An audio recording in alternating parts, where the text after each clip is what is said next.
Entonces, ¿qué vamos a entender aquí? Primero los conceptos fisiológicos de la transmisión colinérgica. ¿Por qué? Porque es importante la fisiología colinérgica, igual que la adrenérgica. Porque la farmacología lo que hace es manipular estas cosas moleculares para entonces potenciar acción o bloquearla. La farmacología actúa a nivel molecular. Entonces, luego entender los efectos, los receptores colinérgicos, los efectos fisiológicos de su interacción, los mecanismos moleculares, como les dije antes. Reconocer cuáles son los fármacos parasimpáticos miméticos y los fármacos parasimpáticos líticos. Y ahí ver de ahí lo que yo voy a ver, qué efecto evidenciable o qué efecto clínico voy a ver si yo los estimulo y qué efecto voy a ver si yo los bloqueo. Entonces, esto más o menos es lo que ya dije en la clase anterior, nada más que ahora con el parasimpático solamente. Ellos derivan de la región de los pares craneales y la región sacral. El parasimpático es cráneo sacral. Deriva de los pares craneales 3, 7, 9 y 10. Todos estos pares craneales son parasimpáticos. Entonces las señales que van a mandar son señales de reserva de energía o de conservación energética. Y a nivel sacral, igual van a mandar sus señales a nivel de los órganos, de estos órganos terminales. Entonces, normalmente la relación de la señal preganglionar y la neurona postganglionar es 1 a 1. Por tal motivo, la respuesta del parasimpático es una respuesta mucho más controlada, mucho más específica. Mucho más específica, a diferencia de la respuesta del simpático, que esta relación puede ser de 1 a 20. O sea, se envía una señal, estoy hablando del simpático, se envía una señal preganglionar, una señal, y esa se divide aquí en el postganglionar en 20. En 20 neuronas postganglionares. Entonces, una sola señal que viene de la médula envía respuesta a diferentes órganos. La respuesta del simpático es amplia y la respuesta del parasimpático es muy específica, muy detallada. Y por ende, pues podemos manipularla y tener menos efectos adversos, dicho en forma bastante general.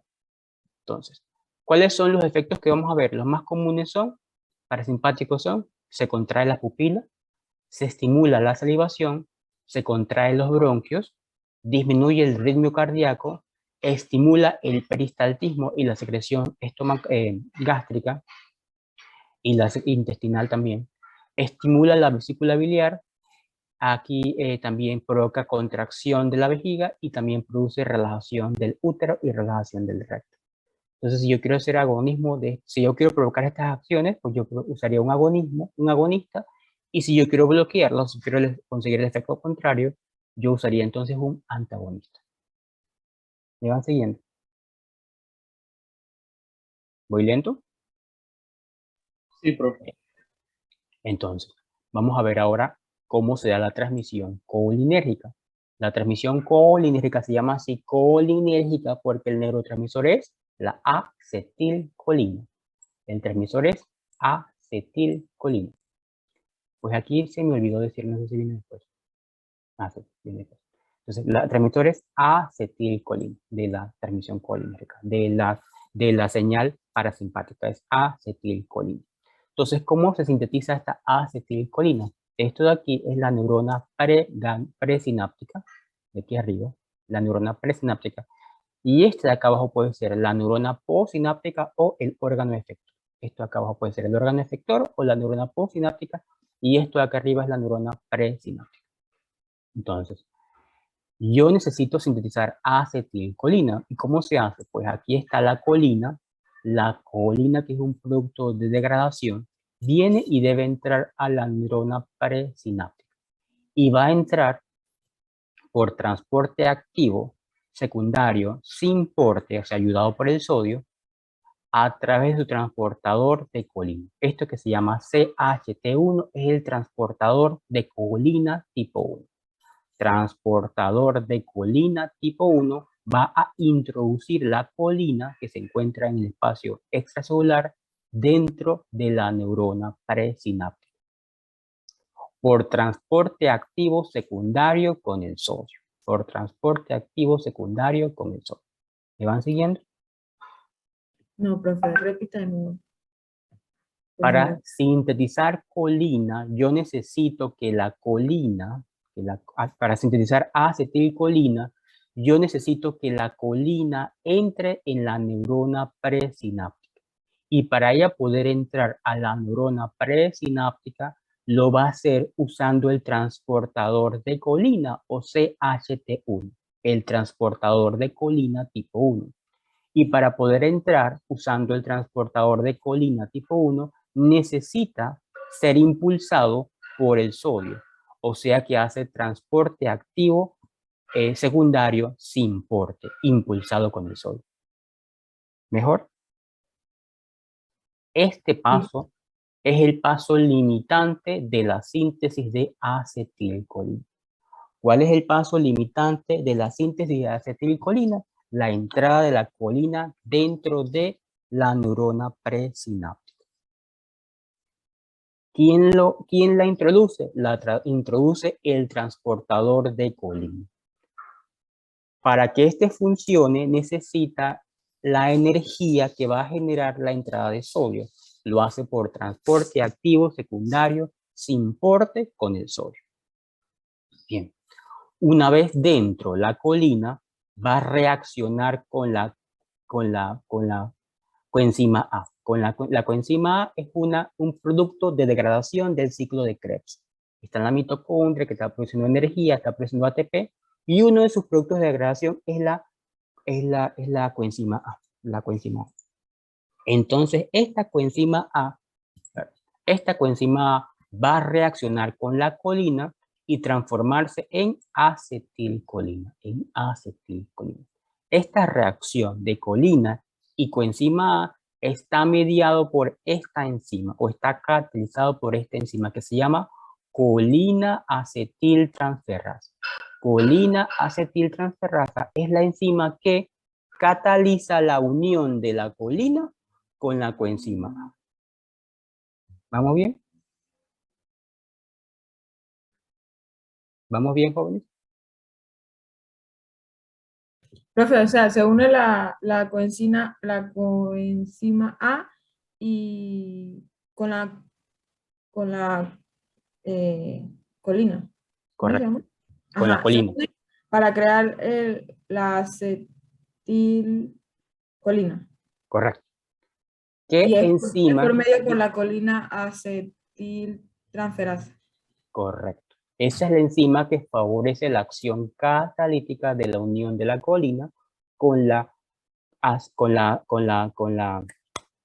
coenzima A para formar acetilcolina. Bien.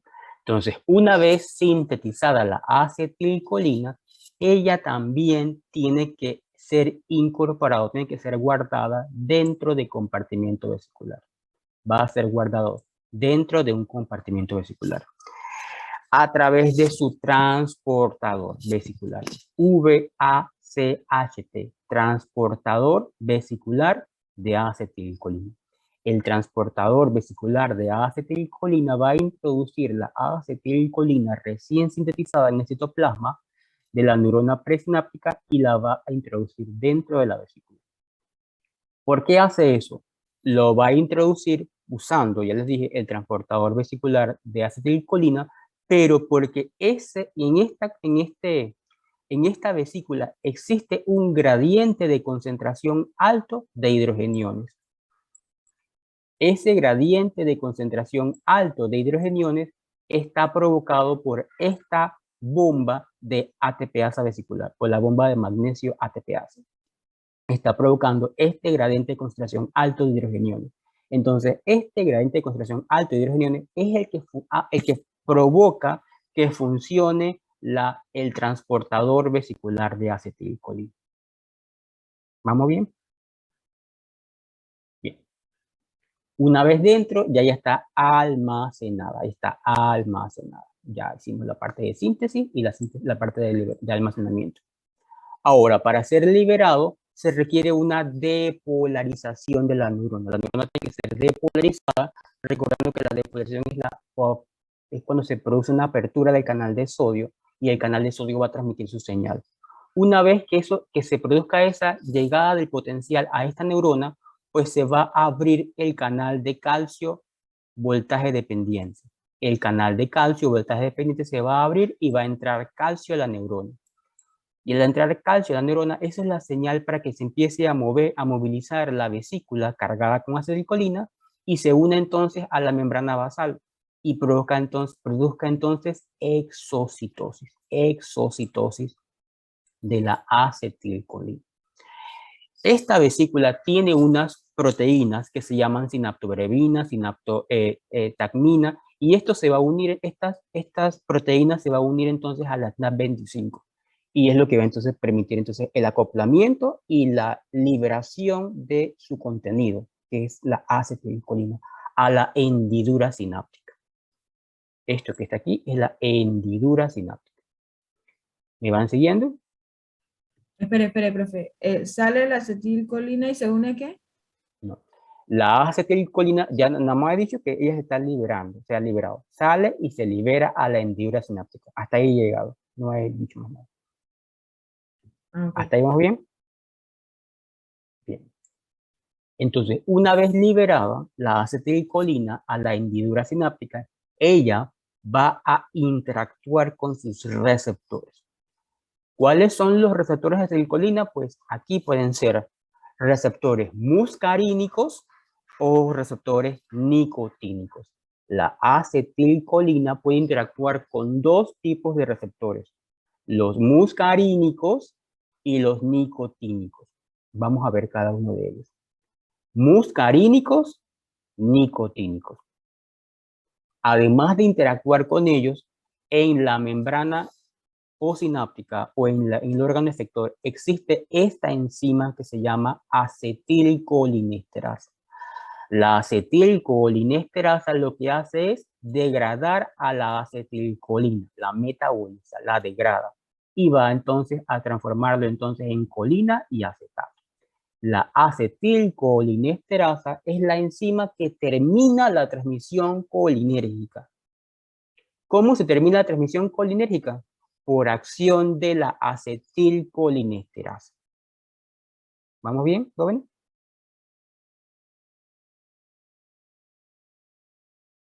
Jóvenes, todo bien, todo claro. Profe, Entonces, ¿puede repetir a los receptores que la acetilcolina se une? lo vamos a ver luego, pero son muscarínicos y nicotínicos. Muscarínicos, nicotínicos. Luego vamos a ver con más detalles. Pero solamente hemos visto síntesis, cómo entró la colina por la acción del transportador de colina, el transportador de colina tipo 1. ¿Cómo lo hizo? Por transporte activo sin porte con el sodio. Una vez dentro de la colina, se unió con la coenzima A, que es un producto del ciclo de Krebs. Se unió la colina con la coenzima A por acción de la enzima colina acetiltransferasa, por acción de la enzima colina acetiltransferasa y formó entonces acetilcolina. La acetilcolina fue almacenada dentro de su compartimento vesicular, ¿Quién la almacenó? El transportador vesicular de acetilcolina, transportador vesicular de acetilcolina. ¿Cómo la logró meter dentro de la vesícula cuando ahí adentro había mucha acetilcolina? ¿Cómo la está metiendo? Por transporte activo. Por transporte activo, antiporte con el hidrogenión. Por transporte activo, antiporte con el hidrogenión. ¿Quién creó este gradiente de concentración de hidrogenión para que entrara la acetilcolina en contra de su gradiente de concentración? Lo creó la bomba de magnesio ATPasa vesicular. ¿Bien?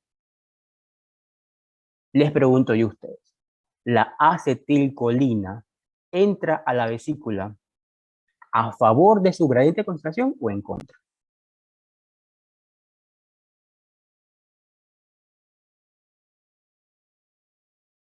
En contra. En contra. ¿Por qué? Porque para entrar ella necesita transporte activo. Si no, entraría por transporte simple. Entonces, una vez almacenado, entonces cuando viene la señal de depolarización de la neurona, se abren los canales de calcio, voltaje dependiente, entra el calcio y esto es Esto es lo necesario para que se produzca el movimiento de la vesícula cargada de acetilcolina y se pueda unir la vesícula a la membrana basal. ¿A qué se une? Se unen estas sustancias que se llaman sinaptobrevinas y estas sustancias que no las voy a preguntar, pero son importantes para otro concepto. Se van a unir a el receptor SNAP25. Se van a unir, se van a acoplar. SNAP25 con sinaptobrevina se van a acoplar y entonces van a permitir la liberación del contenido vesicular. Va a producirse exocitosis del compartimento vesicular y va a liberar la acetilcolina a la hendidura sináptica. Entonces, esta acetilcolina puede interactuar con sus receptores postsinápticos. Está la muscarina, el receptor muscarínico, perdón, y el receptor nicotínico. También puede interactuar con sus receptores presinápticos, muscarínicos y nicotínicos. O puede ser metabolizado por la acción de la acetilcolinesterasa. ¿Quién detiene la transmisión colinérgica? La detiene la enzima acetilcolinesterasa. Sí. No, siga la idea. Ahorita le pregunto. La acetilcolina, además de ser degradada por la acetilcolinesterasa en la hendidura sináptica, también puede escapar a la circulación sistémica. Y en la circulación sistémica existe otra enzima que se parece a la acetilcolinesterasa que se llama butirilcolinesterasa. Butirilcolinesterasa, una pseudo colinesterasa plasmática. Se llama butirilcolinesterasa. Y ella también degrada la acetilcolina o todo lo que se parezca a la acetilcolina. Degrada entonces a todos los agonistas colinérgicos, o sea, a todos los fármacos que simulen la acción de la acetilcolina. ¿Vamos bien? Bien. Entonces, ¿qué me pregunta? Profe, ¿qué era lo que hacía que la vesícula baje a la membrana basal? Los canales Cuando ocurre la depolarización, esta depolarización motivada por la entrada de sodio va a provocar entonces que se abran los canales de calcio voltaje dependiente y va a entrar calcio dentro de la neurona. Y eso va a permitir el movimiento de la vesícula. Ya se va a ir moviendo a través de los microtúbulos hasta llegar a la membrana basal. ¿Todo bien? sí. Fármacos de aquí. Fármacos de aquí mismo. Está el hemicolinio. El hemicolinio bloquea el transportador de colina. Bloquea el transportador de colina. Eso quiere decir que va a evitar que la colina entre dentro de la neurona presináptica. El hemicolinio va a reducir los niveles de acetilcolina. Los va a reducir porque no va a haber colina para que se sintetice. O sea, el hemicolinio está bloqueando el paso limitante de la síntesis de acetilcolina. ¿Qué hace el hemicolinio? Bloquea el paso limitante de la síntesis de acetilcolina, bloqueando al transportador de colina tipo 1. Va a reducir las reservas de acetilcolina. El besamicol, está el besamicol va a bloquear al transportador vesicular de acetilcolina, va a bloquearlo. Y al bloquearlo, pues la acetilcolina no va a poder ser incorporada dentro de la vesícula y va a quedar libre. Entonces no se va a dar la exocitosis adecuada para que se produzca una adecuada concentración de acetilcolina para dar la señal. Besamicol reduce la transmisión colinérgica. Besamicol reduce la transmisión colinérgica porque bloquea el almacenamiento de la acetilcolina al bloquear el transportador vesicular de acetilcolina. ¿Vamos bien? ¿Jóvenes? ¿Todo bien? Hasta ahora, el besamicol va a bloquear al transportador vesicular. Estamos aquí.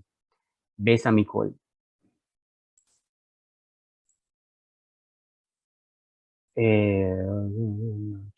Estamos aquí. Besamicol.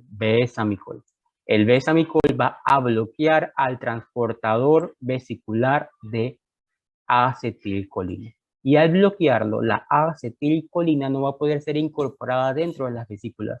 Entonces, no se va a dar el adecuado almacenamiento. Entonces, cuando venga la señal del calcio, no va a haber vesículas llenas de acetilcolina, ellas van a estar dispersas. Y por tal motivo, la cantidad de acetilcolina que se libera a la hendidura sináptica va a ser más baja y la señal va a ser muy pobre. Eso va a reducir la transmisión colinérica.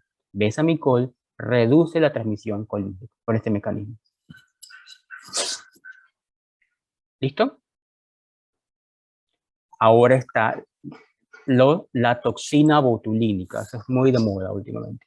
La toxina botulínica o Botox. ¿Qué hace el Botox? ¿Qué hace la toxina botulínica?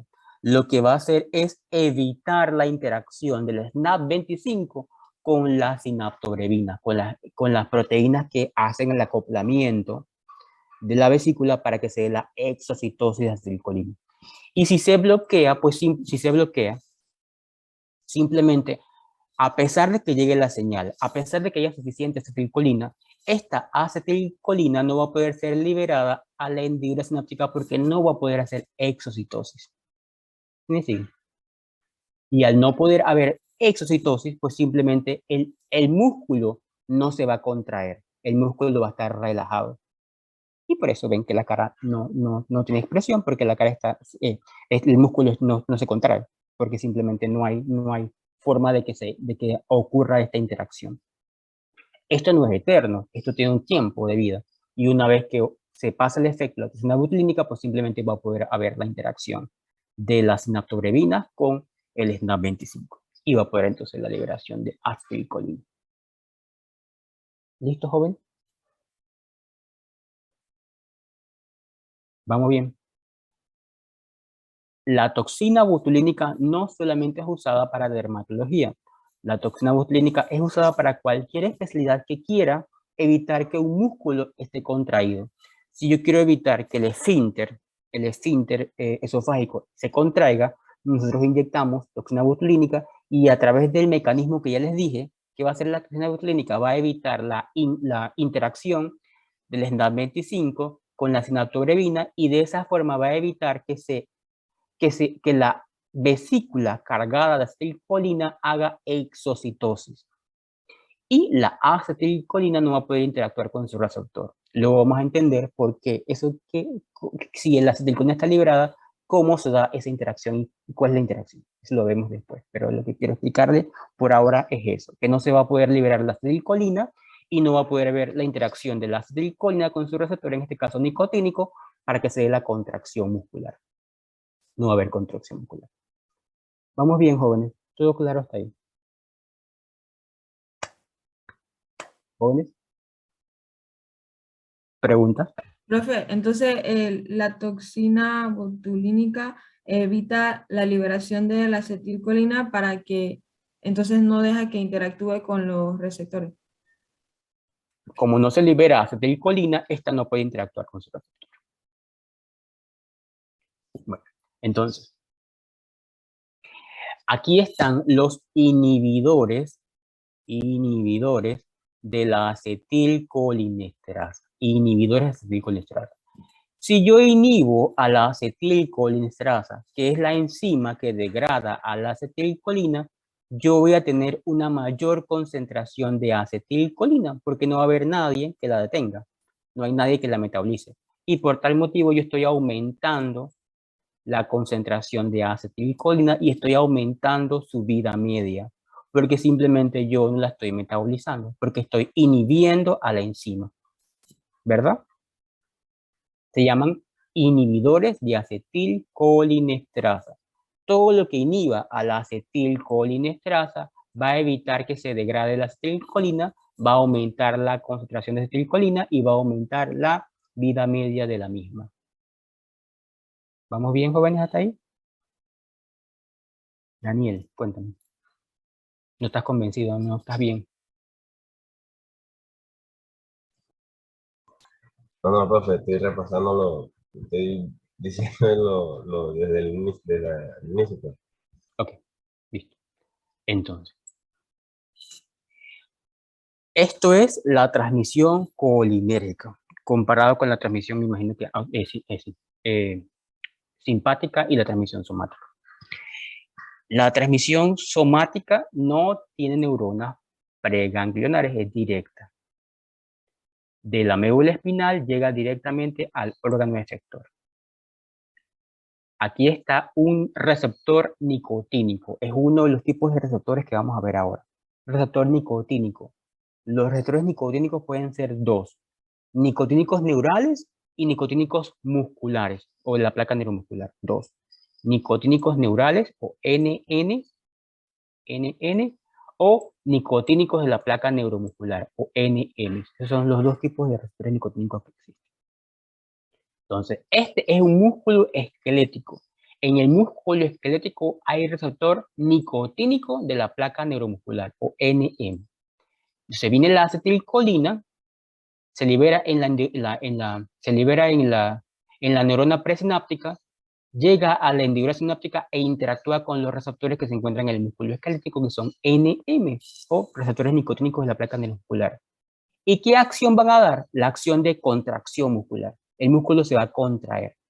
Cuando esa señal se mande de la neurona, llegue la neurona, llegue de la médula y llega al músculo, el músculo se va a contraer, ¿Por qué se contrajo? Porque la acetilcolina interactuó con su receptor nicotínico de la placa neuromuscular, NM, y produjo la reacción que veremos luego que va a llegar a la contracción muscular. Este que está aquí es del sistema, era somático. Este es del sistema parasimpático. El sistema parasimpático tiene neuronas preganglionares. La neurona preganglionar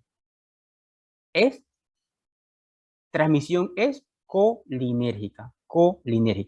Aquí está la acetilcolina, se libera en la neurona preganglionar. Esta acetilcolina va a interactuar con la neurona postganglionar y la neurona postganglionar, ¿qué receptor tiene? El receptor N,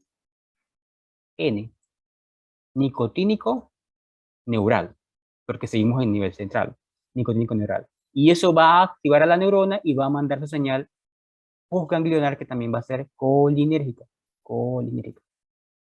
Y esta acetilcolina va a interactuar con sus receptores, en este caso receptores muscarínicos. Vamos a ver luego cuáles son esos muscarínicos. Y aquí está el sistema simpático, solamente para repaso. Recuerden que el sistema simpático, la primera transmisión es colinérgica. Se manda la señal a la neurona colinérgica. ¿Cuál es el receptor colinérgico a nivel ganglionar? Es el receptor N,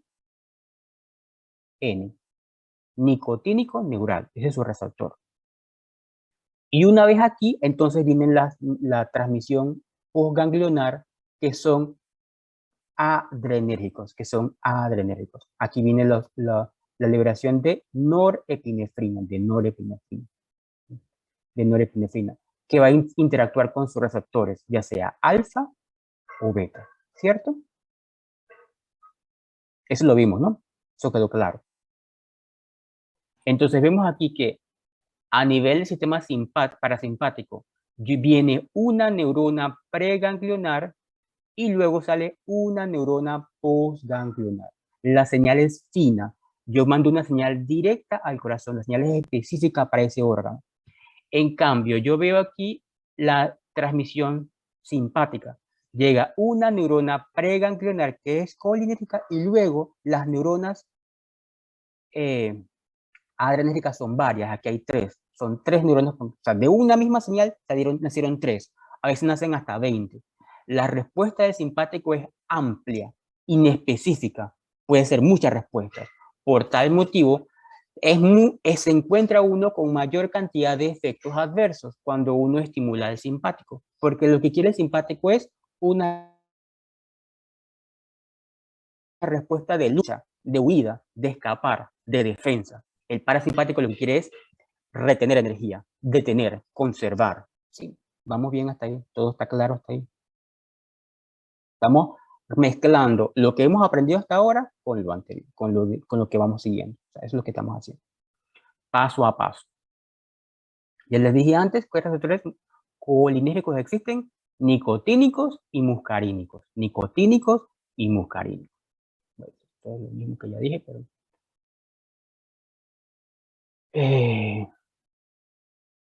los que están a nivel de las neuronas es nicotínico neural, NN, nicotínico neural. Y los que están a nivel de la placa neuromuscular es nicotínico de la placa neuromuscular, NN, NN. Entonces, aquí veamos los dos receptores.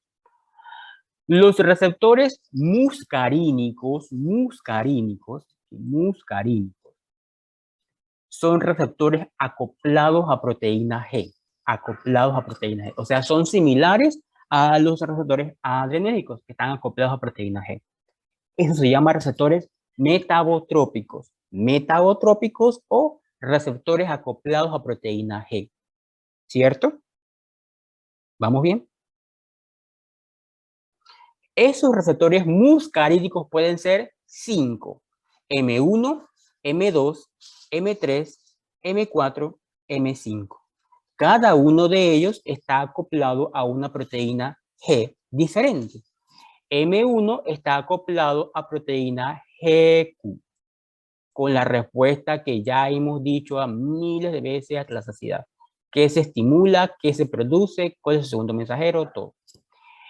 M2 está acoplado a proteína G igualito. Hace lo mismo. Inhibe a anilciclasa, disminuye a AMP cíclico, disminuye proteína sinasa A, apertura canal de potasio. Produce hiperpolarización neuronal de la célula. El receptor M3 acoplado a proteína GQ. Si yo está acoplado a proteína GQ, recuerden que lo que está acoplado a proteína GQ activa a fosfolipasa C, aumenta los niveles de inositol trifosfato, aumenta los niveles de diacilglicerol, aumenta el calcio que sale del retículo sarcoplásmico. El calcio que sale del retículo sarcoplásmico lo va a aumentar. Pero además de eso, cuando se activa AM3, esta acción de aumentar el calcio citosólico va a activar a una enzima que se llama sintasa de óxido nítrico. Va a activar a la sintasa de óxido nítrico y va a aumentar la cantidad de óxido nítrico. Lo va a aumentar. El óxido nítrico es vasodilatador. Entonces, cada vez que yo active AM3, yo voy a aumentar la síntesis de óxido nítrico y voy a producir efectos vasodilatadores. Entonces, en el endotelio, claro. M3 está acoplado a proteína GI y M5 también está acoplado a proteína GQ.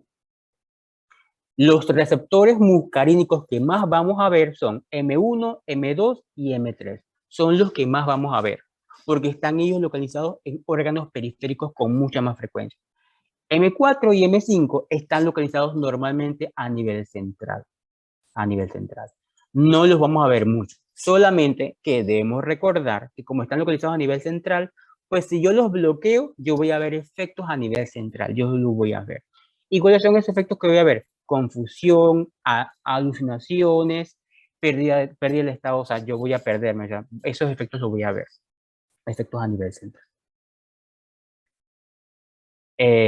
Los receptores muscarínicos tienen mayor afinidad por la muscarina. La muscarina es una sustancia que se produjo antes, es un agonista colinérgico que se unía a este receptor, al receptor muscarínico. Por eso fue que se señaló que ese era uno de los receptores que existían. La otra sustancia que se usaba antes era la nicotina, aunque se sigue usando. La nicotina y la muscarina, ambos son agonistas colinérgicos. Y así fue que se descubrió que existían dos tipos de población de receptores colinérgicos. Los que se unían a la muscarina iban a ser llamados mucarínicos. Y los que se unían a la nicotina iban a ser llamados nicotínicos. O sea, no se complicó mucho el asunto. ¿Vamos bien, jóvenes? Bien. Los receptores nicotínicos,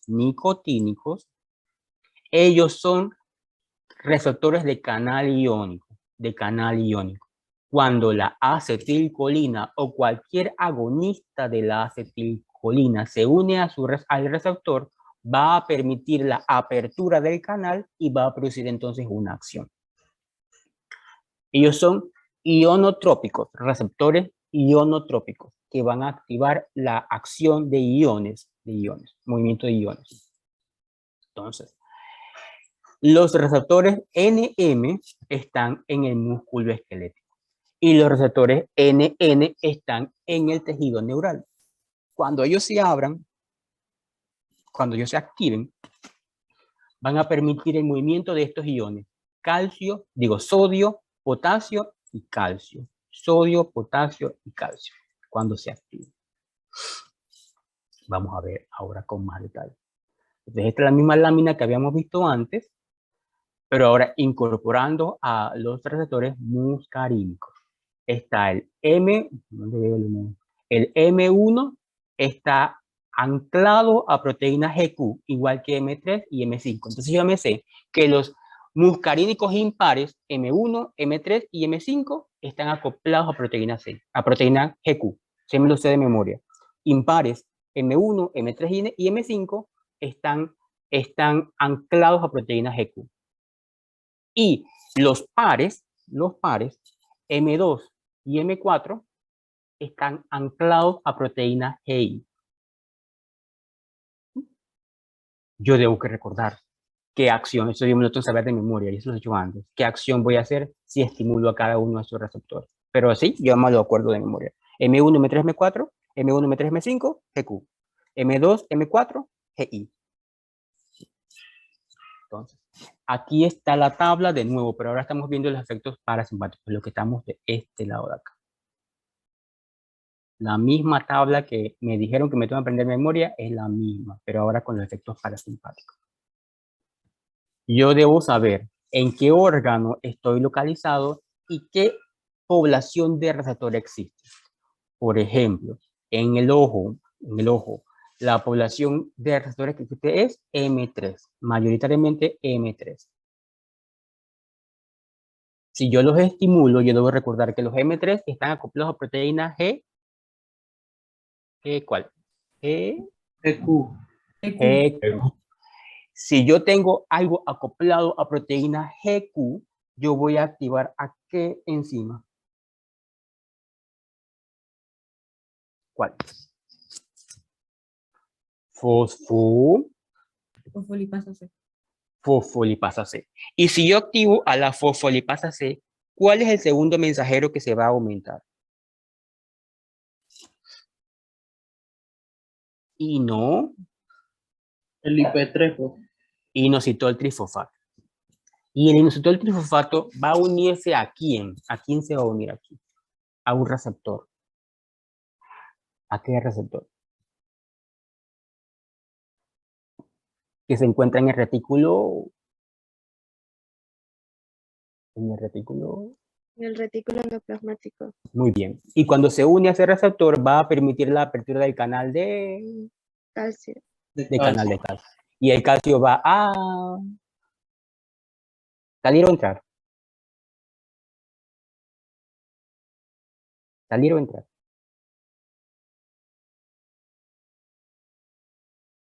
Va a salir a el citoplasma y va a aumentar la cantidad de calcio. Y eso va a provocar acciones ¿de qué? De contracción. De contracción, porque va a interactuar la actina con la miosina. Luego aprenden en fisiología que es la actina con la miosina. Y va a provocar acciones de actina con miosina y va a provocar contracción. Entonces, cada vez que yo estimulo a M3, yo voy a ver contracción, excepto que esté en el vaso sanguíneo, recuerden, M3 está en el vaso sanguíneo y esté activando a la sintasa de óxido nítrico. En ese caso vemos otra cosa diferente. Entonces aquí M3, efectos de contracción. Si está en el músculo real del iris, el músculo se va a contraer y yo voy a tener miosis. Si está en el esfínter del iris, este se va a contraer, Y si está en las glándulas lacrimales se van a contraer y van a secretar lágrimas. ¿Sí me van siguiendo? ¿Sí? Todos los agonistas colinérgicos van a provocar contracción van a producir miosis, contracción del iris, Van a producir miosis y van a producir lacrimeo. Que las lágrimas aumenten de cantidad, ¿cierto? Me siguen, jóvenes. Me siguen. Si yo tengo un paciente que está con miosis, pero yo quiero que la pupila se dilate, ¿yo qué usaría? ¿Un agonista colinérgico o un antagonista colinérgico? Yo quiero que la pupila se dilate, o sea, que haga midriasis. Yo oftalmólogo quiero ver mejor, de más profundo el ojo y lo voy a ver si la pupila está dilatada. ¿Qué voy a usar? ¿Un agonista o un antagonista colinérgico? ¿Qué piensan? Antagonista colinérgico, tal cual. ¿Eso cómo lo saben? Lo saben por esta tabla, Si yo tengo un paciente que tiene aumento de lacrimeo, aumento de la secreción de las lágrimas, yo usaría un agonista o un antagonista para evitar que ya no le secre más. Eso no es lo que yo quiero normalmente, pero es un ejemplo también. Yo no quiero que genere más lágrimas. Usaría un agonista o un antagonista. Un antagonista. Lo que yo quiero terapéuticamente es lo contrario. Yo tengo un paciente que no lacrimea porque algo le pasó y sus lágrimas ya no están funcionando, o sea, ya no está produciendo lágrimas. Se llama xeroftalmia, o sea, paciente que no produce lágrimas. Yo quiero estimular la producción de lágrimas. ¿Qué usaría? ¿Agonista o un antagonista? Usaría un agonista colinérgico para provocar la secreción de lágrimas. ¿Ven? Todo es en base a esta tabla. Si la saben de memoria, se las pueden responder las cosas más fácilmente. Entonces, a nivel del corazón, ¿quién domina el corazón? Lo dominan los receptores M2. M2, M2. ¿El receptor M2 está acoplado a qué proteína G? I. GI. Y la GI, la proteína GI, ¿estimula o inhibe a la adenilata ciclasa? La inhibe. La inhibe. Y si yo inhibo a la adenilata ciclasa, ¿cuál segundo mensajero va a haber? ¿Mayor o menor? ¿De? AM específica. ¿Ese va a aumentar o va a disminuir? Reduce. Se va a reducir. Disminuye. Y si yo reduzco la cantidad de AMP cíclico, ¿qué va a pasar con la proteína sinasa A? Va a disminuir. Se va a disminuir su actividad. Entonces, en el corazón, los efectos que aumentan la actividad de la proteína sinasa A dan efectos de aumentar la frecuencia cardíaca y aumentar la fuerza de contracción. Si yo uso agonistas colinérgicos, lo que yo voy a hacer en el corazón es que el corazón lata más lento. Van a disminuir la fuerza de contracción marcadamente. Y además de eso, voy a hacer que el corazón lata con menos fuerza, Va a disminuir la contractilidad. Y además de eso, va a disminuir la velocidad de conducción del nodo aurículo-ventricular. El nodo que va a transmitir la señal de los atrios, o sea, de las aurículas a los ventrículos, va a reducir su contracción, se va a reducir. ¿Y eso qué importancia tiene? El paciente puede bloquearse. Él tenía una frecuencia cardíaca en las aurículas y otra en los ventrículos. Las aurículas se contraen una frecuencia y los ventrículos a otra, porque yo lo bloqueé. Yo hice un bloqueo aurículo-ventricular. ¿Me van siguiendo? Entonces, esas cosas yo las tengo que saber. Entonces, eso es lo que pasa. Esto es lo que pasa cuando yo activo el sistema simpático. Recuerden, el sistema simpático se activó. Produjo estimulación alfa-1 selectiva. La estimulación alfa-1 selectiva produjo entonces vasoconstricción. ¿Verdad? ¿Me siguen ahí? Voy mezclando cosas porque esto es todo mezclado. Esto no ocurre una cosa, ahí la otra no ocurre. Todo ocurre a la vez. Estímulo alfa-1 produjo vasoconstricción. ¿Cierto? Cierto. Jóvenes, ¿cierto, verdad? Ya lo discutimos antes. Agonista alfa-1 produce vasoconstricción. Esta vasoconstricción va a mandar la señal a los vasoreceptores que se encuentran en el arco carotídeo y esa señal va a llegar a la médula espinal para activar el parasimpático, lo va a activar. Y la señal que va a mandar por el vago va a ir a los receptores M2. ¿Y qué va a hacer la acción M2? Díganme ustedes, ¿qué va a hacer? Díganme, ahora que saben esto, ¿qué va a hacer? Bueno.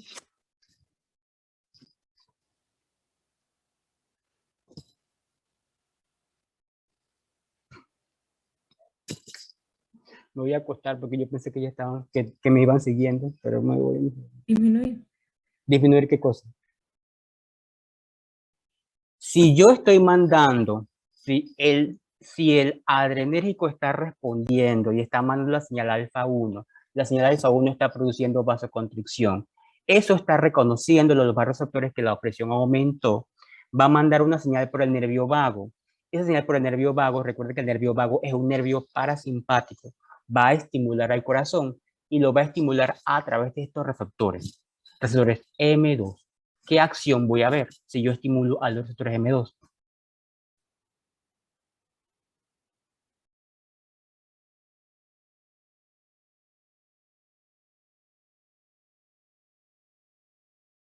De relajación. ¿Ah? Aquí en el corazón. ¿Qué efectos voy a ver? Pero aquí lo dice. No me tienen que leerlo. En disminución de la frecuencia cardíaca. Correcto. Va a disminuir la frecuencia cardíaca. ¿Qué más?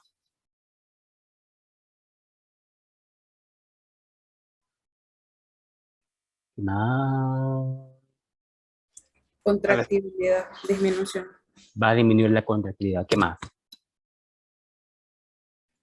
La velocidad de conducción ¿De quién? ¿De quién?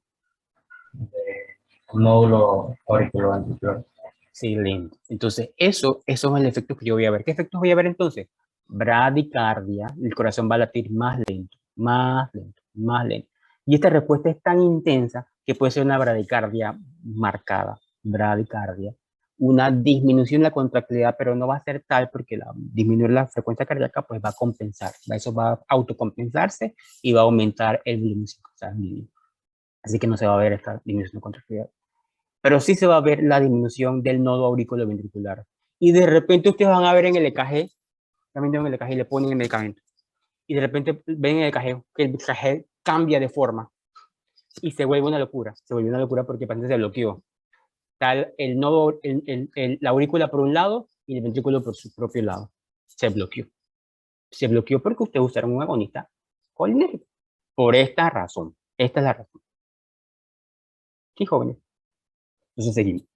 Lo que me quedó atrás en el M3 se encuentra en el endotelio vascular. Cuando se activa, yo sé que está acoplado a proteína GQ, lo sé, pero ya les dije que además de eso aumenta la oxidonitricosintasa. Yo sé que M3 GQ debería provocar contracción, pero como está activando a la oxidonitricosintasa, el efecto que yo voy a ver es un efecto vasodilatador por síntesis de óxido nítrico. Todo lo que libere óxido nítrico va a producir vasodilatación. Ojo, esto es importante para cuando ustedes hablen sobre vasodilatadores. Hay vasodilatadores que estimulan la liberación de óxido nítrico. Ya ustedes saben entonces que esa liberación de óxido nítrico es vasodilatador. En el árbol bronquial también hay receptores colinérgicos. Aquí está M2, M2.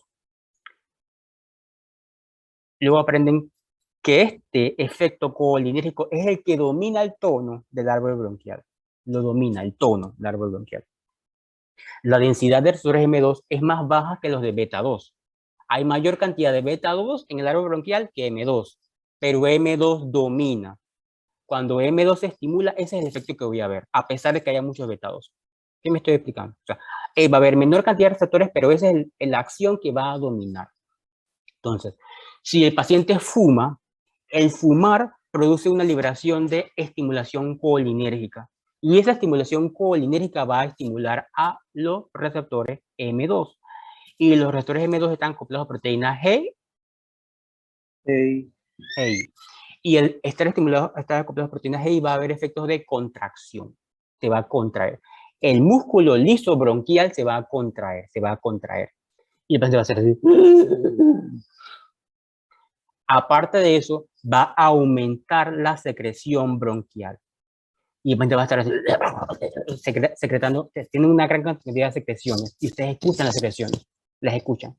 Porque M2 está produciendo secreción bronquial, está estimulando secreción bronquial. Y el cigarrillo estimula a los receptores colinérgicos, a los receptores muscarínicos. ¿Sí? Porque recuerden que el cigarrillo tiene nicotina. Y la nicotina es un agonista colinérgico. ¿Me siguen? Oye. Yo siento que los perdí, pero yo tengo que rescatarlos porque yo tengo que terminar esto hoy. Jóvenes. ¿Todo bien? Sigo. Esto depende más de ustedes que de mí. En el estómago está M2 y está M3. Si yo estimulo a estos receptores, yo voy a aumentar, yo voy a hacer que el estómago empiece a moverse con más intensidad, igual que el intestino empieza a moverse más, empieza a aumentar su motilidad. Si el estómago y los intestinos se están moviendo más fuerte, ¿qué le va a dar al paciente? Diarrea y dolor. Va a tener dolor. Tengo un cólico, doctor. Porque el intestino se está contrayendo más fuerte. Y además va a tener diarrea, porque todo lo que llega ahí va rápidamente a ser expulsado. Entonces, todo lo que estimule a los receptores muscarínicos en el estómago y en los intestinos, pues va a aumentar la contracción, va a aumentar el peristaltismo. A nivel del músculo de la orina, de la vejiga, está inervado, está el detrusor, que recuerden que es el músculo que se contrae y hace que el orine, y está el esfínter, que es el que retiene. Entonces, el detrusor también tiene M3 y el esfínter también tiene M3. Entonces, si yo estimulo a M3, yo voy a hacer que el detrusor se contraiga. Y hacer que el detrusor se contraiga, el paciente va a orinar. ¿Cierto? ¿Jóvenes? ¿Me siguen, no? Jóvenes, ¿me siguen? ¿Sigo a pesar de ustedes o sigo con ustedes? No, profe, ¿puede repetir? Ok. En el músculo de la vejiga existen receptores M3. Receptores M3. En el músculo detrusor existen receptores M3. El receptor M3 está acoplado a proteína GQ. Cuando se estimula, produce contracción del músculo detrusor. Si el músculo detrusor se contrae, el paciente orina. ¿Cierto? Me siguen ahí. El músculo en el M3 también está el esfínter urinario. Si yo estimulo a M3 en el esfínter urinario, el esfínter se contrae. ¿Cierto, jóvenes? Sí. Y el paciente no orina. Pero yo no sé por qué, esto me lo van a decir ustedes, por qué la acción que veo con estimulación de M3 en el esfínter es de relajación. ¿Por qué? Si yo estoy usando un agonista colinérgico en un paciente, yo tengo que saber que ese agonista colinérgico va a hacer que el paciente tenga enuresis. Enuresis es que orina en las noches. ¿Sí? La enuresis es que el paciente orina en las noches. De repente el paciente dice, doctor, yo me orino en las noches, no sé por qué. Probablemente está usando un agonista colinérgico. Y la acción de los agonistas colinérgicos es que se unen a M3 y va a producir contracción de detrusor. Y en este caso, por una razón que no recuerdo, también va a producir relajación del esfínter urinario. Y va a producir que el paciente orine. O sea que cuando las personas orinan sin controlarlo, es porque usaron... Puede ser. Puede ser que están usando un agonista. ¿Agonista qué? Colinérgico. Correcto, colinérgico. Aquí estamos hablando de muchos fármacos, entonces yo tengo que especificar agonista colinérgico. Y así entonces acá en los otros lados de las otras partes del cuerpo también cada uno, una población y cada uno de ellos va a producir una acción diferente. Estas acciones hay que aprenderlas. Entonces, los fármacos van a dividirse en miméticos y líticos. O sea, los que simulan la acción van a ser los parasimpáticos miméticos. Aquí estamos viendo parasimpáticos miméticos. Recuerden que aquí pueden ser receptores muscarínicos, receptores nicotínicos. Muscarínicos, nicotínicos. Aquí también se pueden dividir en base a su acción. Su acción es directa o su acción es indirecta. Recuerden que los fármacos de acción directa son fármacos que se unen a su receptor. Se unen a su receptor y producen la acción. ¿Cierto? Se unen a su receptor y producen la acción. ¿Qué fármacos parasimpáticos miméticos existen? Están los alcaloides son derivados naturales. Y están los ésteres de colina. Los ésteres de colina son medicamentos elaborados en el laboratorio, son sintéticos. Entonces, de los alcaloides están la muscarina, la nicotina y la pilocarpina. Muscarina, nicotina y pilocarpina. Y los ésteres de colina está la metacolina, el carbacol y el betanicol. Betanicol, carbacol, metacolina. Son parasimpáticos miméticos de acción directa sintéticos. Parasimpáticos miméticos de acción directa sintéticos, metacolina, carbacol, betanicol. Parasimpáticos miméticos de acción directa naturales o alcaloides, muscarina, nicotina, pilocarpina. ¿Bien hasta ahí, jóvenes? Voy lento. O ya me aceleré. No, va bien, profe. Se complica la cosa. De hecho, varias veces que yo voy de lo más, así la cosa se va poniendo intensa. Los que están en azul son aminas cuaternarias. Las aminas cuaternarias no cruzan la barrera hematoencefálica. No cruzan, o lo cruzan con mucha dificultad. No cruzan la barrera hematoencefálica en forma general. Lo que está en verde son aminas terciarias. Las aminas terciarias cruzan con facilidad la barrera hematoencefálica. Entonces, los efectos que yo estoy viendo son efectos a nivel central. La nicotina del cigarrillo, efecto a nivel central. La pilocarpina, es otro efecto que vamos a ver después, efecto a nivel central. Los otros son medicamentos que se producen para que no crucen y de esta forma pues no produzcan efectos a nivel central. Cuando no yo los quiero, yo quiero que produzcan efectos a nivel periférico solamente. Repaso entonces. Parasimpáticos miméticos de acción directa naturales, muscarina, nicotina, pilocarpina. Parasimpáticos miméticos de acción directa sintéticos, metacolina, carbacol, betanicol. ¿En qué receptores se están uniendo? Pueden ser tanto muscarínicos como nicotínicos. Yo en este momento todavía no he especificado a cuál de ellos se está uniendo, simplemente lo estoy diciendo en forma general. Entonces, también pueden existir parasimpáticos miméticos de acción indirecta. Recuerden que ellos no tienen que unirse a su receptor para producir una acción. Ellos no se unen a ningún receptor. ¿Qué van a hacer ellos? Ellos van a inhibir a la acetilcolinesterasa, la van a inhibir. Y al inhibir a la enzima que está degradando a la acetilcolina, lo que van a hacer es aumentar la vida media de la acetilcolina. ¿Me siguen, no? Entonces, los parasimpáticos miméticos de acción indirecta lo que hacen es inhibir a la enzima acetilcolinesterasa. Ellos se pueden dividir en base a si esa unión con el acetilcolinesterasa es reversible o irreversible. O sea, si se unen y se separan. Si se unen y se separan. En los reversibles están la neostigmina, la fisostigmina y el edrofonio. Neostigmina, edrofonio, fisostigmina. Y los que se unen en forma irreversible, se unen a la acetilcolinesterasa y nunca más se separan, son los organofosforados. Organofosforados. El malatión, el paratión y el somán. Los organofosforados están aquí en negros porque no corresponde a la farmacología, eso corresponde a la toxicología. Los organofosforados son los compuestos que se usan para los insecticidas, justamente porque su mecanismo es provocar una inhibición irreversible de los receptores y de esa forma provocar que los parásitos, los insectos, se mueran por contracción. Se mueran paralizados. Entonces, pero es importante saberlo porque muchos de nuestros pacientes trabajan en el campo o trabajan en sembradíos. Entonces, cuando las máquinas están vertiendo insecticida, ellos se contaminan. Y el paciente llega con los síntomas de intoxicación por organofosforados.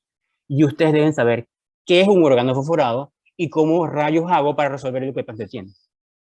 Porque, no, es que eso no lo aprendí porque eso no es importante, así que eso no es importante. El paciente se va a morir si no hacen nada, se va a morir jóvenes, porque está intoxicado y hay que hacer algo. ¿Qué pueden hacer? Les lo digo ahora. ¿Qué pueden hacer? Lo que yo puedo hacer es usar un bloqueador. Si yo tengo una liberación de acetilcolina demasiada acetilcolina, demasiada liberada, lo que yo debo hacer es bloquear al receptor. bloquearlo. Voy a usar un bloqueador de los receptores. Bloquear a los receptores muscarínicos. Los voy a bloquear. ¿Qué medicamentos por elección uso para bloquear a los receptores? Lo vamos a aprender luego. La atropina. La atropina es un bloqueador de los receptores muscarínicos. Lo va a bloquear a todos. Y además de eso, si yo tengo la opción de tener este fármaco, pues yo uso una oxima. La oxima es un regenerador de la enzima acetilcolinesterasa, para que se vuelva a dar la acción de la acetilcolinesterasa y el paciente pueda degradar por él mismo el órgano fosforado. O la acetilcolina, pues, la puede degradar. Y de esa forma, pues, yo pueda resolver el cuadro del paciente, un cuadro mortal, jóvenes. Yo sé que aún no lo han visto, pero la mayoría de ustedes son de Chiriquí. Entonces, esos son cuadros que se ven mucho en ese lugar, en muchas regiones. En Panamá no se suele ver mucho porque no tenemos mucha gente del campo, pero en Chiriquí sí. Entonces están la gente de Volcán, la gente de todas esas personas que realmente no, eso se ve, joven, eso se ve. Y hay que reconocerlo. De repente llega rojo, taquicárdico, o sea, se está muriendo, simplemente caliente por los efectos parasimpáticos. Luego vamos a ver cuáles son los efectos para que entonces empiecen a mezclar las cosas y a entenderlas mejor. Entonces, repaso. Parasimpáticos miméticos de acción directa. Los de acción directa pueden ser naturales, muscarina, nicotina, pilocarpina. Y sintéticos está la metacolina, carbacol y betanecol. Parasimpáticos miméticos de acción indirecta, porque van a inhibir a la acetilcolinesterasa, están los que se unen reversiblemente a la enzima, está la neostigmina, hidrofonio y fisostigmina, y los que se unen en forma irreversible están los órganos fosforados. Entonces, seguimos. Ya les dije esto. Los que están en azul, aminas cuaternarias, no cruzan barrera hematocefálica, y los que están en verde, aminas terciarias, cruzan la barrera hematocefálica y producen efectos a nivel central. Entonces, betanecol, primero de los fármacos. Agonista selectivo M3. Es un agonista, recuerden, agonista directo, es un simpático mimético directo, sintético de acción selectiva M3. Para que yo quisiera usar el M3, yo debo recordar que M3 se encuentra a nivel del ojo. Entonces yo puedo provocar con eso cialorrea, o sea, y se encuentran en la boca. Puedo provocar cialorrea. Cialorrea es que aumento la secreción de las glándulas salivares. Aumento la secreción de las glándulas salivares. Para que el paciente que tiene la boca seca, ahora él tenga salivación. Pero además de eso, yo puedo provocar estos otros efectos secundarios. Diarrea, porque estoy aumentando la contracción de los intestinos. Puedo provocar dolor abdominal porque estoy aumentando la contracción del músculo del estómago. Puedo provocar bradicardia porque estoy estimulando a los receptores M3 del corazón que van a producir bradicardia, y puedo provocar hipotensión. ¿Por qué puedo provocar hipotensión? Porque estoy estimulando a M3 del endotelio. Y el M3 del endotelio va a producir activación de la oxidonitricosintasa. Y además de eso, puedo haber incontinencia urinaria. El paciente se va a orinar y no va a poder controlarlo. ¿Por qué? Porque el músculo detrusor se va a contraer y va a estar contraído. Y cada vez que llega orina, se va a contraer. Cada vez que llega orina a la vejiga, se va a contraer. Y va a estar orinando, siempre se va a estar orinando y no va a saber cómo controlarlo porque no puede controlarlo. ¿Vieron cómo la tabla explica todo esto que vemos ahora? Con la tabla yo relaciono las cosas y puedo darle respuestas. Entonces, este betanecol, recuerden que les dije que los que son agonistas, les dije que la acetilcolina es degradada por ¿quién? ¿Quién degrada a la acetilcolina? ¿Quién la metaboliza? ¿Qué enzima?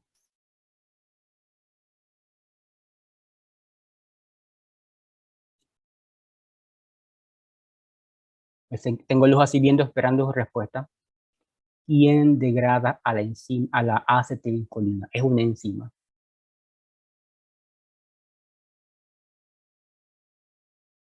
Eso les expliqué así. La acetilcolinesterasa. Pero además de eso, esta acetilcolina les dije que puede difundir a nivel del plasma, y va a existir otra enzima que es similar a ella que la va a degradar. ¿Cómo se llama? Bueno, no sé si se acuerda. Butirilcolinesterasa o colinesterasa plasmática.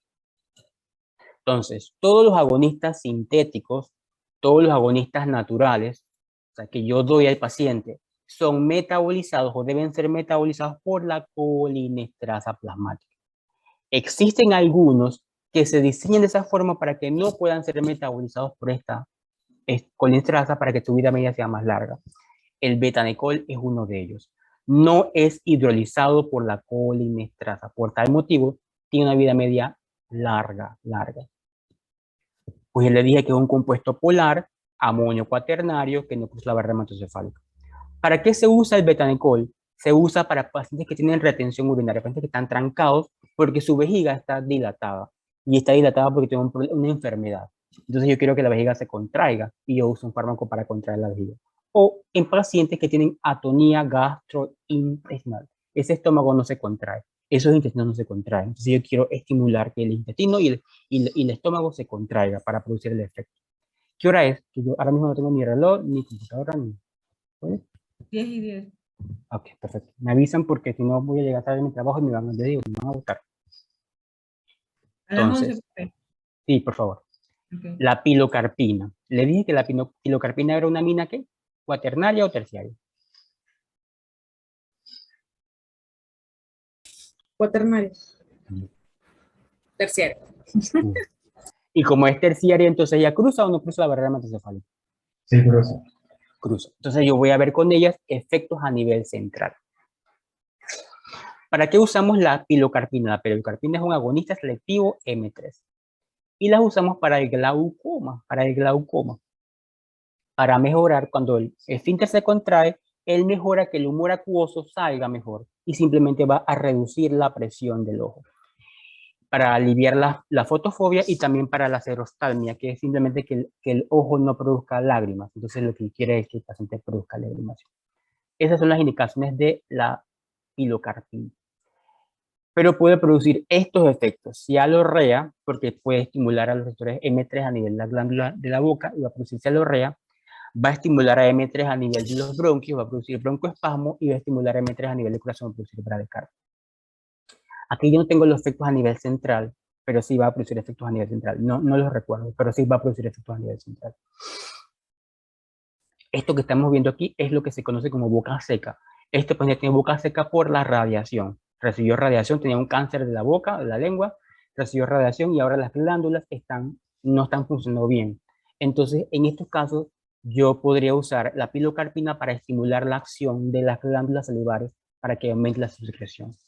O aquí este paciente tiene glaucoma, simplemente el humor acuoso no puede salir, está bloqueado. Entonces yo tengo que usar un medicamento que provoca la contracción del esfínter para que simplemente el humor acuoso pueda salir y para que pueda ver mejor o le deje de doler el ojo. Neostigmina. ¿Qué era la neostigmina? Simpático mimético directo o indirecto.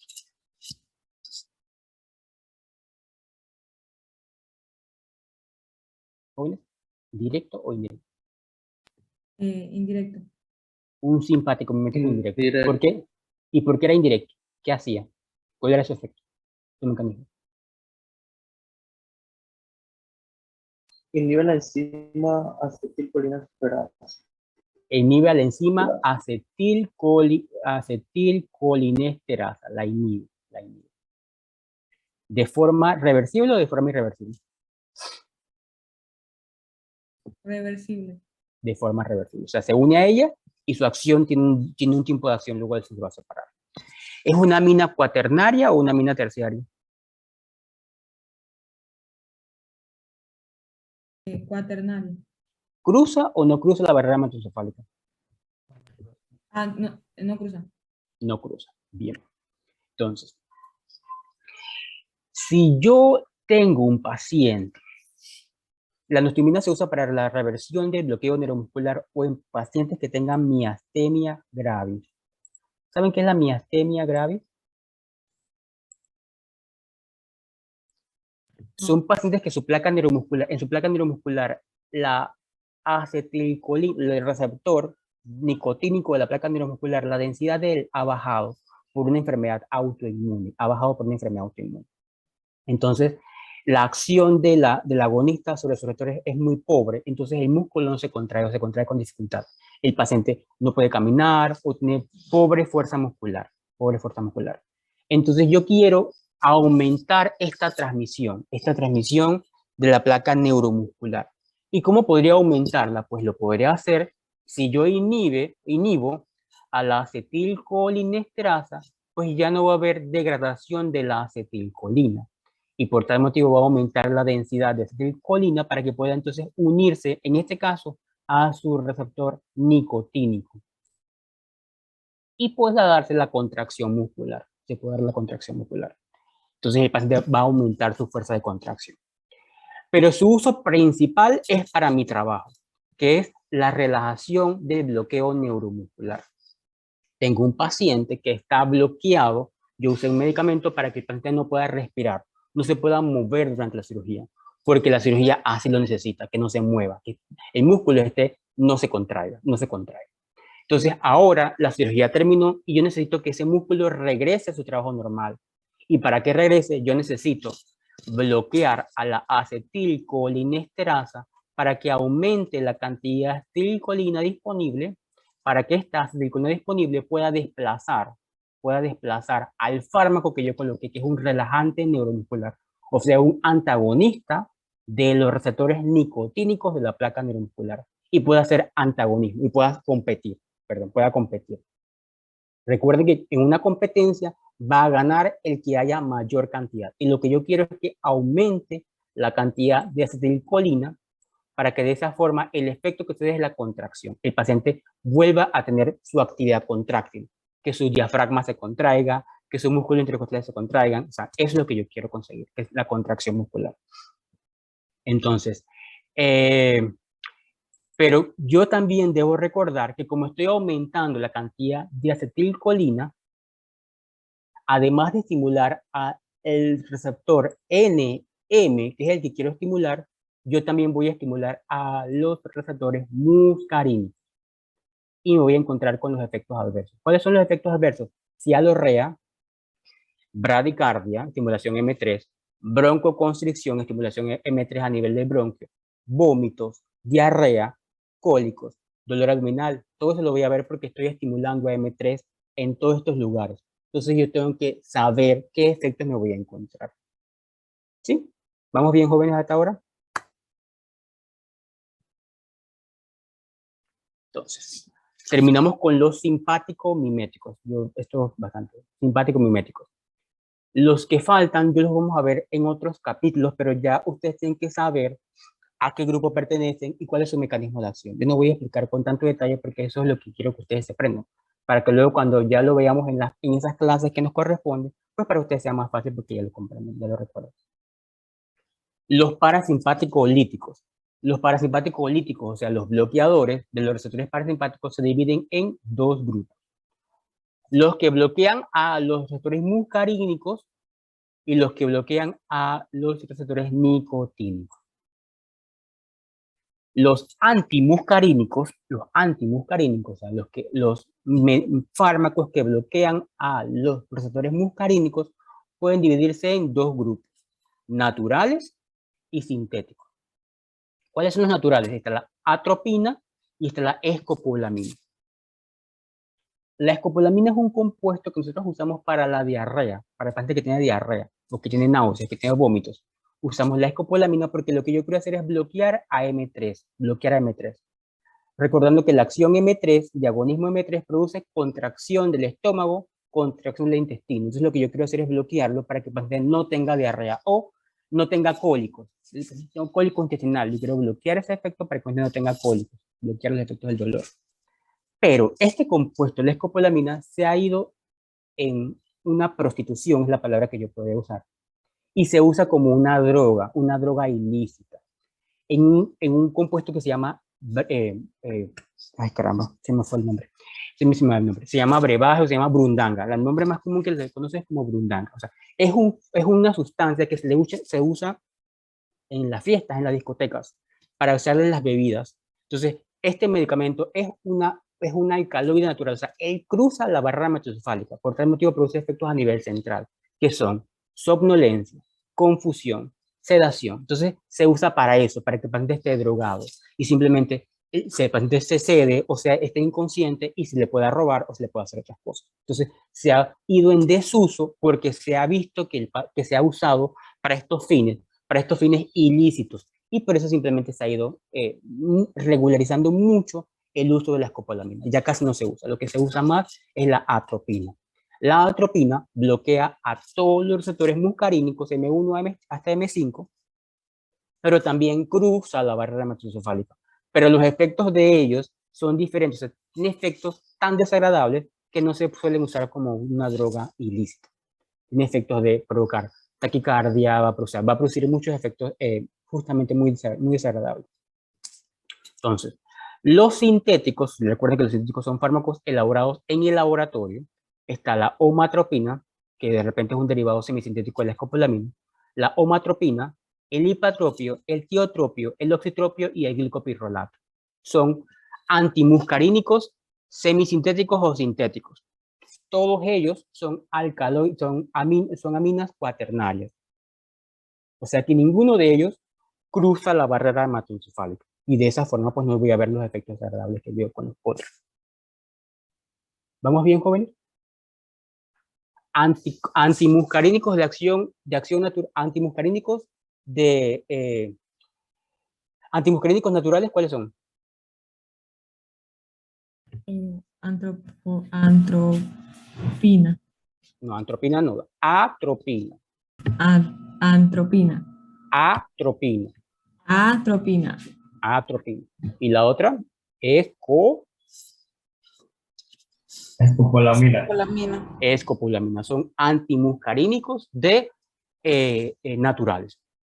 Son fármacos que bloquean a los receptores muscarínicos de acción natural, de fuente natural. Y están los sintéticos. ¿Cuáles son los antimuscarínicos sintéticos? Están ahí, jóvenes. Omatropina, hipatropina, ¿Ah? ¿Omatropina qué más? ipratropio, Uh-huh, triotropio, uh-huh, oxibutina uh-huh. y glicopirrolato. Entonces, la omatropina es el fármaco que usamos ahora para las náuseas, para los vómitos, para los cólicos.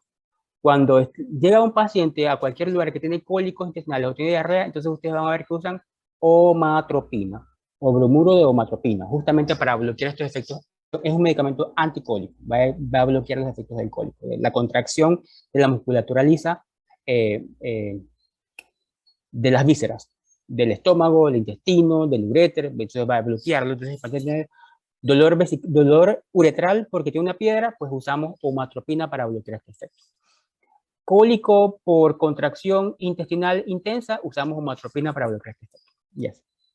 El hipatropio y el tiotropio son fármacos que se usan para el EPOC, o también para el asma, pero para cuadros que tienen broncoespasmo, porque lo que hacen es bloquear a los receptores que se encuentran a nivel del árbol bronquial. Entonces yo bloqueo el efecto de broncoconstricción con el hipatropio y el tiotropio. Bloqueo los efectos de broncoconstricción de la vía respiratoria. La oxibutinina se usa para los pacientes que tienen enuresis, o sea, que se orinan durante las noches, adultos y niños. Entonces, ¿por qué? Porque yo les dije que la acción colinérgica produce contracción del músculo detrusor. Entonces, lo que yo quiero con la oxibutinina es bloquear a este receptor para que ese paciente no se orine durante las noches. Durante las noches no se orina. Y uso entonces, la oxibutinina. Y el glicopirrolato es un medicamento que es similar a la atropina, similar en los efectos. Voy a conseguir los mismos efectos. Sin es que no voy a conseguir los efectos adversos centrales. La sedación, la pérdida, la confusión, no las voy a encontrar. Solamente me voy a encontrar con los efectos a nivel periférico, sin encontrarme con los efectos adversos. Por eso el glicopirrolato es similar a la atropina, pero es superior. superior, muy superior a la atropina. Entonces, en un paciente que yo tenga una intoxicación por órganos fosforados, yo puedo usar glicopirrolato. Si lo logro tener, puedo usar glicopirrolato, porque va a ser la acción similar a la atropina, pero sin conseguir los efectos efectos adversos a nivel central, que luego veremos. Entonces, los antinicotínicos, o sea, los fármacos que bloquean a los receptores nicotínicos, también se dividen en naturales y sintéticos. Naturales y sintéticos. Ya les dije que los receptores nicotínicos se pueden dividir en dos.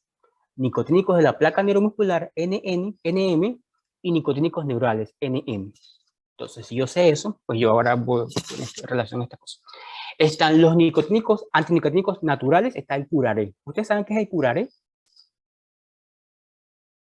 Es decir, ustedes no ven ni película. Yo no Es sé qué es el difícil. curare. ¿Ah? No sé qué es el curare, profe. Ok, el curare es una planta que usan los indígenas amazónicos en la punta de las flechas. En la punta de las flechas. Con eso disparan a sus enemigos o a los animales para producir que se bloquee los receptores nicotínicos. Y de esa forma el paciente o los animales se mueren por relajación. El paciente simplemente no puede, o sea, que queda inmóvil. Queda inmóvil porque queda bloqueado. Entonces, eso es lo que tiene en las películas, ¿no? En este tipo de películas, de gente con las flechas que están escupiendo a los enemigos, ¿no? Qué triste, no ven películas. Sí lo vemos, pero ¿Ah? Me iban a decir ahí.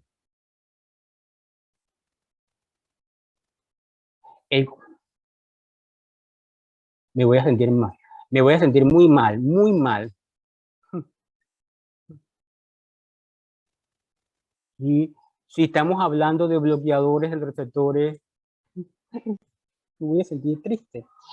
El curare es un antagonista, Estamos hablando en este momento solamente de antagonistas. El curare es un antagonista de los receptores nicotínicos de la placa neuromuscular, pero es natural, es el producto derivado de la planta. Directamente ellos machucan una planta, eso lo ponen en las puntas de las flechas y con eso se los lanzan a los animales y los animales simplemente mueren porque el animal simplemente no se da la interacción, de la acetilcolina con su receptor y simplemente se da la parálisis, el paciente queda paralizado o el animal queda paralizado, no se contrae y simplemente se muere, no puede respirar, se muere. Entonces eso es lo que ellos hacen con el curare. Entonces nosotros los médicos, viendo el curare, pues inventamos otro tipo de fármacos que se llaman los relajantes neuromusculares, que hacen lo mismo, pero son derivados sintéticos o semisintéticos de esos productos, que eso lo vemos luego en la clase de central. ¿Qué hacen esos fármacos? Ellos van a unirse al receptor nicotínico de la placa neuromuscular, lo van a bloquear de forma competitiva y van a hacer que durante el tiempo que yo quiera, el paciente no respire. ¿Por qué yo quisiera hacer eso? Muy sencillo. El paciente te está operando, eso lo usamos los anestesiólogos, se está operando y durante ese tiempo yo no quiero que él respire. Yo quiero controlar su respiración para que para el cirujano sea más fácil la operación, él tenga un mayor, pueda ver mejor, las estructuras no se lesionen, está operando estructuras muy cercanas y él no quiere que las estructuras se estén moviendo para que simplemente él no pueda lesionarlas. Entonces, eso es con lo que se hace la función por la cual se usan los relajantes neuromusculares, que durante un tiempo el paciente pueda controlar su respiración, pueda controlar todas sus funciones motoras, yo las pueda controlar. Entonces, para eso usamos este tipo de fármacos. No para matar animales ni para matar enemigos como los indígenas amazónicos, pero sí para fines médicos. Entonces, también podríamos bloquear a los receptores nicotínicos neurales. ¿Se acuerdan los neurales? Los que están a nivel del ganglio, de la neurona simpática o del ganglio de la neurona parasimpática. ¿Se acuerdan de ellos? ¿Jóvenes?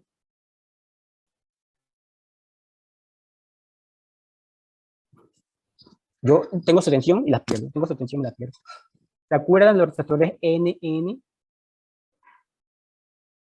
los que se encuentran aquí a nivel del ganglio, los que provocaban liberación de acetilcolina.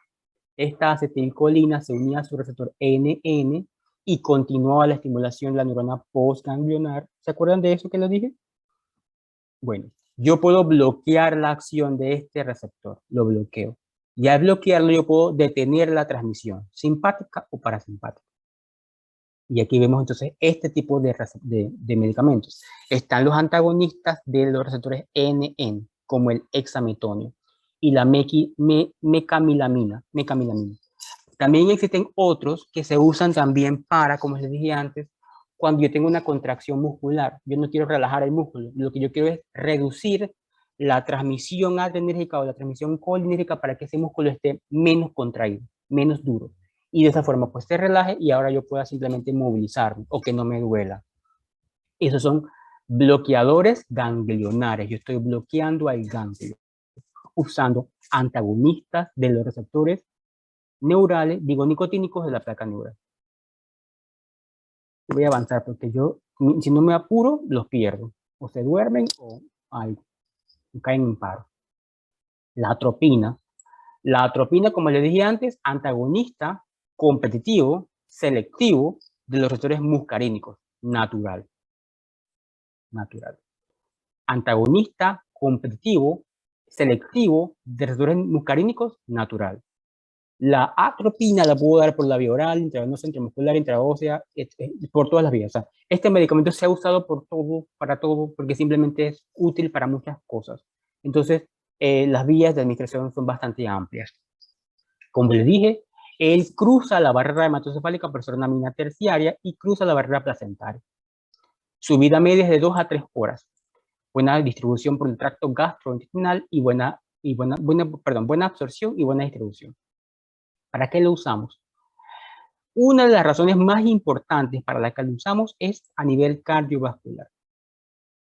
Si yo tengo un paciente, me llega al cuarto de urgencia un paciente que está con bradicardia, frecuencia cardíaca en 30, 50, y está hipotenso, o sea, la presión arterial está baja, yo puedo usar la atropina, sabiendo que esta bradicardia puede ser provocada o está siendo provocado por una estimulación del parasimpático, los receptores M3. Lo que yo quiero hacer es bloquear a el receptor M3 con la atropina, lo quiero bloquear para que ahora la respuesta que gane sea la del simpático. Y la respuesta que se va a dar es una respuesta beta 1. Y la respuesta beta 1 va a ser cronotrópica positiva. O sea, yo bloqueo el parasimpático del corazón para que la respuesta que gane sea la respuesta adrenérgica o la de beta 1, la respuesta cronotrópica positiva. Y yo debo ver en el paciente que mejora la frecuencia cardíaca. Mejor, con el uso de atropina. Por eso, cada vez que estén viendo un paciente que tiene una bradicardia, van a ver que sale la atropina. Cuando hablen en paro cardíaco, cuando hablen en BLS, cuando hablen de RCP, cuando hablen de todas esas cosas, van a ver que sale la atropina. ¿Por qué? Porque la atropina se usa en pacientes que tienen bradicardia para mejorar el cronotropismo de los pacientes. ¿Y cómo funciona ahora? Porque ahora ustedes saben que, como es un antagonista competitivo, selectivo, de los receptores muscarínicos, va a bloquear a M3 del corazón y de esa forma lo que va a hacer es que haya dominancia de la respuesta adrenérgica, de la respuesta beta 1, que va a producir cronotropismo positivo. Pero además de eso, se usa también en oftalmología, cuando quiero provocar midriasis, que la pupila se dilate, porque el oftalmólogo quiere ver mejor el fondo de ojo. O cuando a nivel gastrointestinal, no creo que para disminuir la cialorrea y para disminuir la movilidad del tracto gastrointestinal.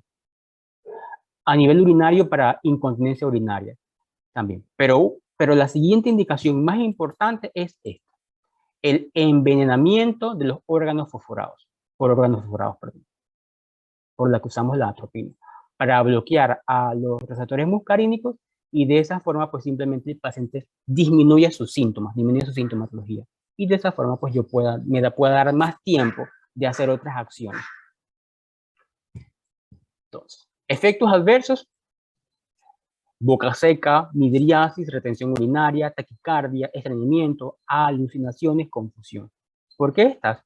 Porque como les dije antes, ella cruza la barrera hematocefálica y por tal motivo el paciente se va a sentir confuso, o sea, se va a perder, no va a saber dónde está, con quién está, por qué está ahí, inclusive puede alucinar, se ha visto casos de que alucinan. En el caso de nosotros que usamos la atropina con mucho en pacientes añosos, lo que pasa es que tienen confusión postoperatoria, el paciente simplemente ya se pierde y no sabe ni quién es, no sabe ni quién es, y nos pasa con mucha frecuencia, con insulatropina. ¿Por qué? De nuevo, porque cruza la barrera hematocefálica. Y usamos atropina porque no tenemos dinero para usar glicoperrolato. Si tuviéramos glicoperrolato, usáramos glicoperrolato, que les dije que va a ser lo mismo. Entonces aquí está el glicoperrolato. Es un antagonista reversible de los receptores muscarínicos, pero es sintético. Es un amonio cuaternario y no cruza la barrera hematoencefálica.